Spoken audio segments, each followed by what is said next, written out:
9:27. We're going to give you our NHL conference predictions. That's coming up in this segment. Glenn Healy on the way before 10 o'clock.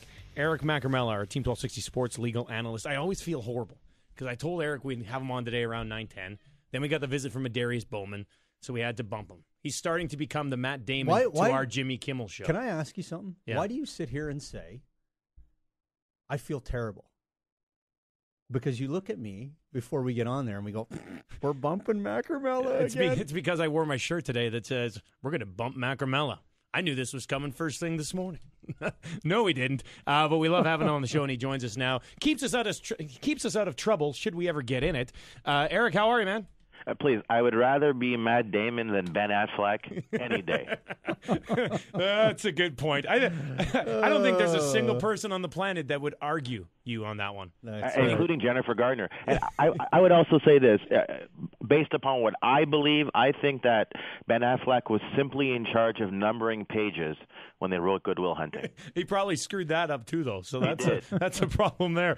Let's talk advertising on practice jerseys. What can you tell us about maybe the future of that?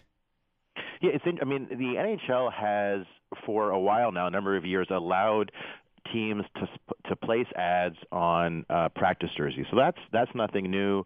The Ottawa Senators have a Bell ad. The Leafs have the Pure Later ad. So that, again, is something that's been around for a while. I think the bigger issue is whether we're going to see ads on game jerseys and perhaps helmets down the line. And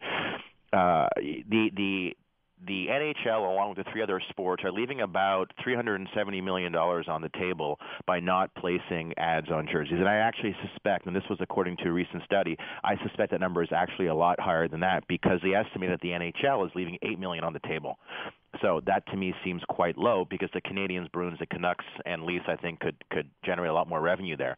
I recently spoke with Bill Daly, and what he said was interesting. He said that really, if there are ads placed on game jerseys, it will be a league-wide decision. And the reason that's interesting is because right now at this point, the reason we don't see ads on jerseys has nothing to do with the sanctity of the jersey. It has everything to do with the business obstacles that teams face trying to put the ads on jerseys. And by these obstacles, what I mean is you have to balance out the rights of various stakeholders, the league, teams, and sponsors. So, you can't have a team in one market place an ad on its jersey if it conflicts, let's say, with another advertiser that promotes its brand, in connection with that team. So if you have Geico placing an ad, for Habs games, can the Habs play State Farm on their jersey? And on top of that, what if State Farm conflicts with other ads run by other NHL teams or the league? So I thought that was interesting. It's going to be a league-wide decision when it comes to placing ads on jerseys. So basically, every market's going to have that company on their jersey.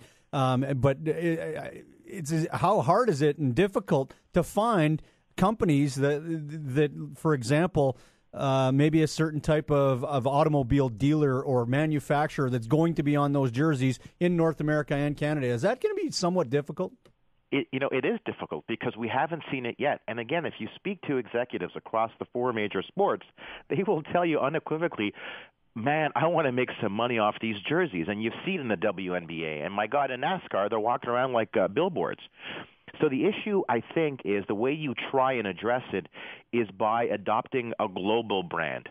A brand such as a Nike brand or perhaps one of the big mobile telecommunication companies. But even that's difficult because AT&T and TELUS and all these guys do place ads in different markets. So it's a really fine balancing act. It is not an easy thing to do, but if the league can figure it out, you can bet your bottom dollar you will see ads on the jerseys.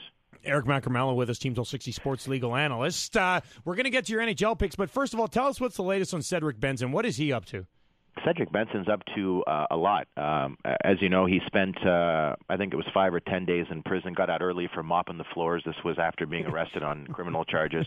So when you're arrested and thrown in jail, the NFL will say that the personal conduct policy applies.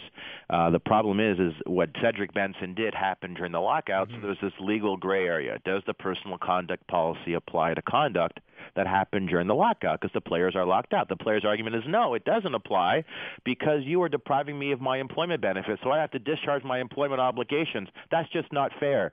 The flip side is the NFL says, well, we don't care. You were still an employee, and the conduct policy applies to employees. So they suspended Benson. It turns out that during the CBA negotiations, the NFLPA agreed with the NFL that there be a number of players that could be disciplined. They listed like 8 players, guys like Kenny Britt and Talib and Cedric Benson and Pac-Man Jones, but excluding all the other players that had done stuff wrong during the lockout, which is about like 22 or 23. So Benson is like, well, hang on a second. The NFLPA is supposed to have my back. Mm-hmm. So he was so upset, he filed a labor complaint with the NLRB, which is this federal organization in the U.S. that deals with labor complaints, against his own union.